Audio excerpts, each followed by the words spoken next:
each other in the side-by-side. So when we did that, you know, we really wanted to concentrate on getting this thing very quiet. So that starts with the motor itself and getting it smooth. So the motor, the new 850 twin cylinder engine is, you know, designed from the ground up. So we've got counterbalancers in there to make it really smooth. We've got certain cut gears to keep it really quiet. And then that moves on to the exhaust. We really wanted to get that exhaust note where it should be, get it real quiet, so that everybody can be real comfortable in the cabin. And then once you get all that stuff quiet and, you know, not vibrating, then you start to hear other things. So you look at the intake, we started hearing intake noise. So the whole intake is redesigned and designed in a way that it reduces that intake noise. So it's stiffened up, it's got dampers on it. And then, you know, once we get that all done, then we started hearing driveline noise. So in the transmission itself, we had to do some special cut gears to get this thing very quiet. So once we got the whole driveline, the engine, everything where we wanted it, then we started hearing other chassis noises. So it all culminates. It was just a big, you know, a lot of development time into getting this thing very comfortable within the unit. So basically, you know, it all comes down to even the seatbelt holders themselves have little O-rings on them now so that they don't rattle and make noise while you're in the vehicle. So it's very refined in that aspect. As far as the vibration itself, we worked really hard on the mounting of the engine, along with the counterbalancers, new rubber engine mounts, as you guys saw, and then even the layout. So how it's positioned and tipped up inside of this vehicle helps reduce some of that vibration, especially at certain RPMs and at certain throttle openings. So if we just kind of go front to back, you know, kind of looking at the terrainability of this machine. So we are a 59-inch from outside tire to outside tire on this vehicle. You will see on specs, though, on our website, it will be a little bit larger, and that's because of these over fenders. So that's what we're measuring to on the website itself. But it is true 59-inch. It will fit on a 5-foot trailer now, just barely. So that's a nice plus. But the underside of this vehicle is fully steel skid plate. It's all welded in, just like the Viking, just like the Wolverine.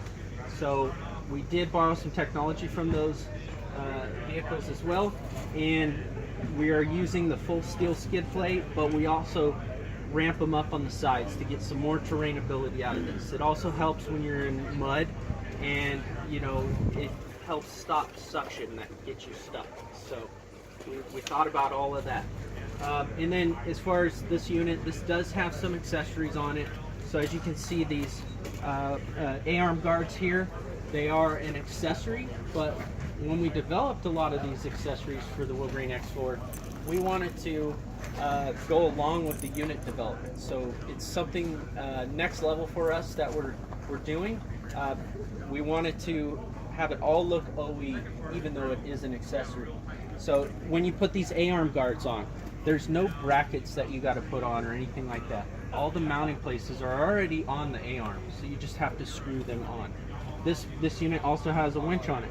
If the winch plate's already in there, you just got to put the winch on.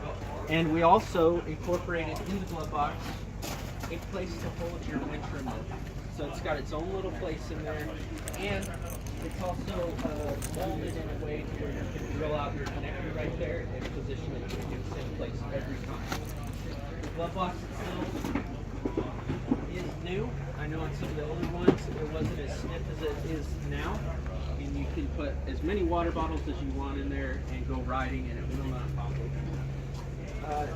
Underneath the skid plate again, we do have the UHMW skid plates on this vehicle. It does slide it down a little bit, going through rocks, that type of situation. It will slide over the rocks a little bit easier with that accessory on.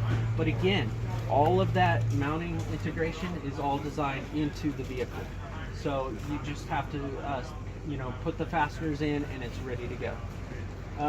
You know, kind of going backwards, we do have our hood here that comes off. And in here we listen to the market and they wanted easier to clean radiators. So the factory did a really good job with opening this up for us and the customers so that you can easily clean this radiator. The other thing that we heard from the market was that it gets mud on it too easily. So what they did is the factory has placed these new guards down here, and it keeps the mud from the tires getting into that radiator.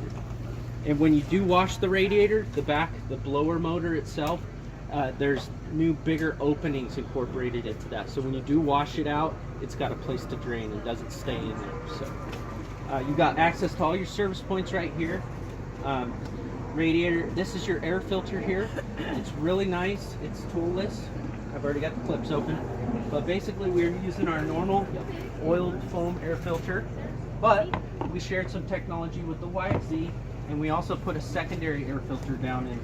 So it is a street bike style viscous paper filter. So it'll help filtrate that air and keep the engine safe in this vehicle. So kind of going through the YCCT system, which is the drive-by-wire system. This is all new for a side-by-side. So what it is, basically, that system allows us to use this speed management system right here. So I know you guys heard about that in the presentation.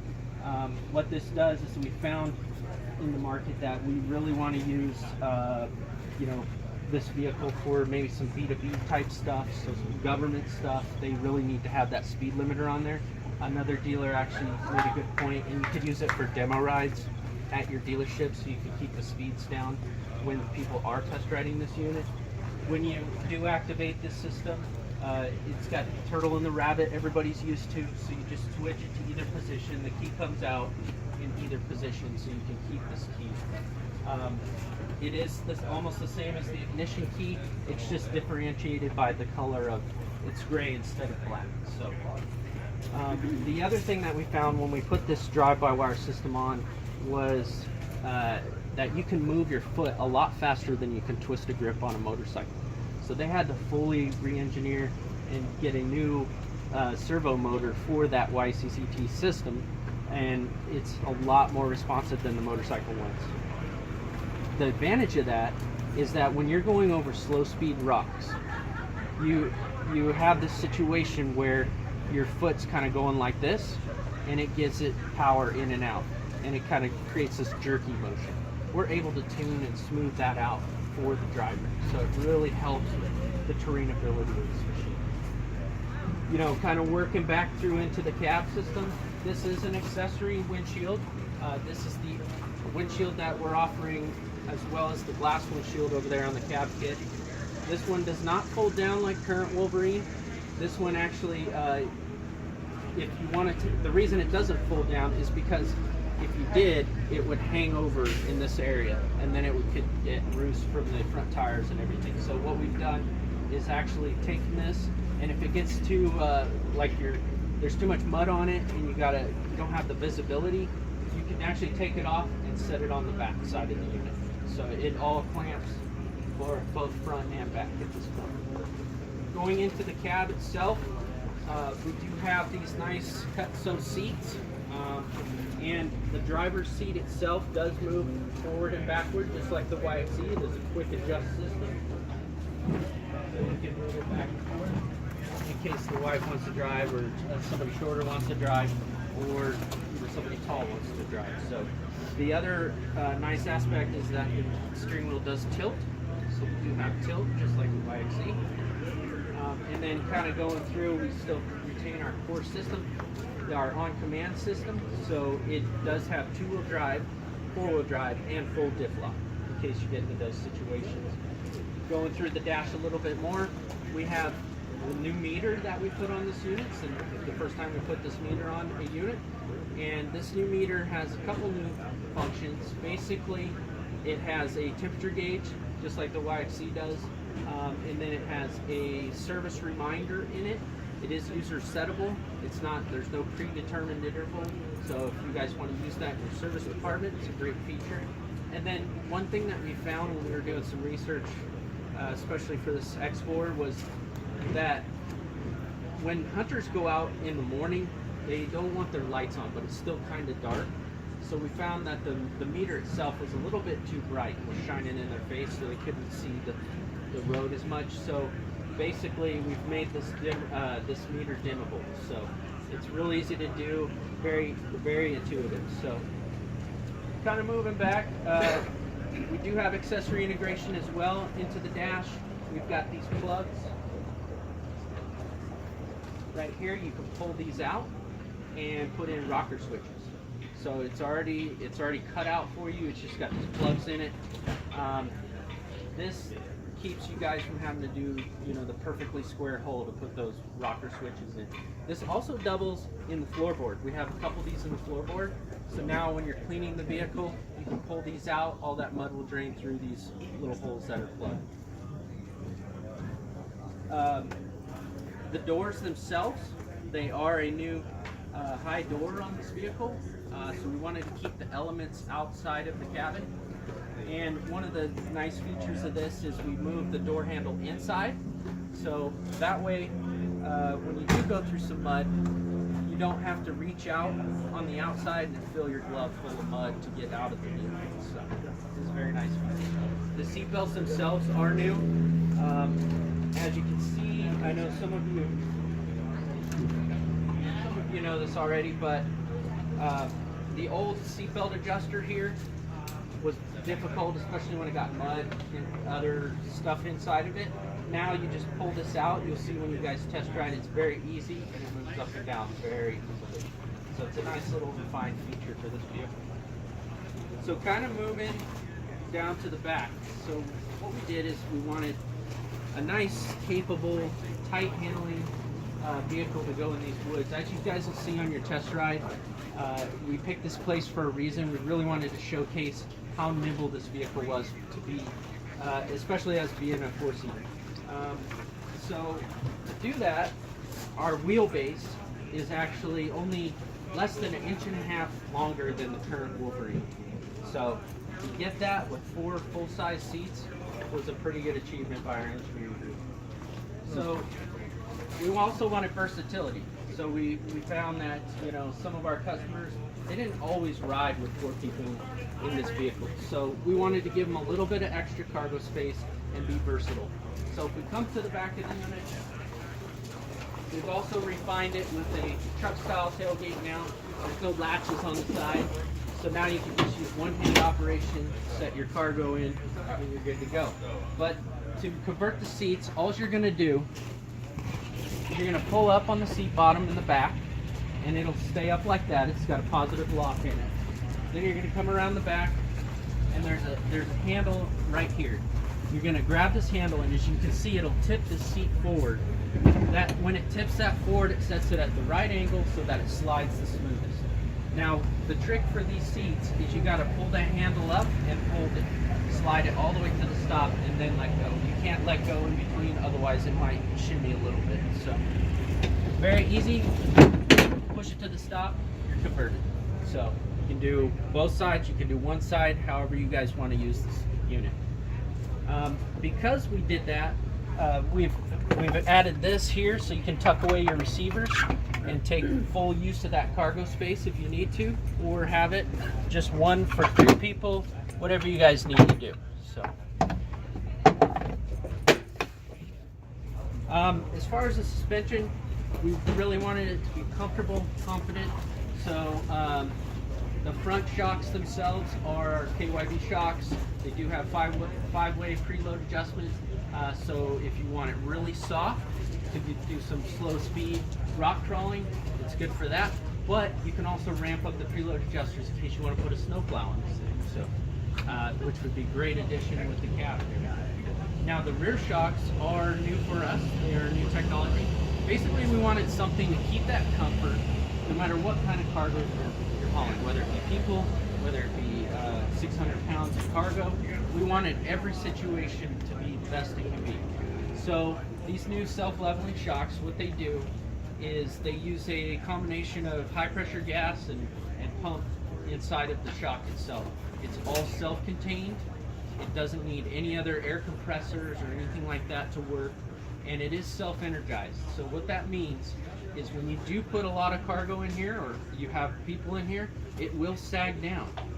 But once you start moving, the motion of the tires start that pumping action and brings it all the way back up to where it should be, to the optimum ride. So, and then when you take that cargo out, you'll see that this will raise up a little bit, and then actually it'll start to go back down to the optimum ride height again, because it uses internal bypasses to do that.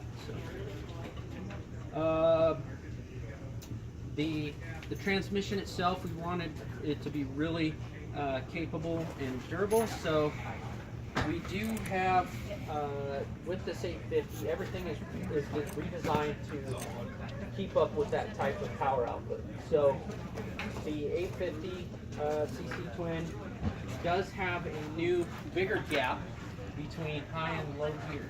So what that means is low gear is now lower than we've ever had before. So it makes it a lot more trainable. You've got the power whenever you need it. And again, with the speed management system, even though it's set at 25 miles an hour, which is where it stops, you still have full power all the way up to 25 miles an hour. So that's good for, you know, pulling trailers and stuff like that. So, and then it does have, as far as a little more service points, everything underneath the vehicle is cut out for all your service points, your drains, your oil filter you can get to on this passenger rear wheel well. And then to get to the top of the motor, you can actually remove this center cover.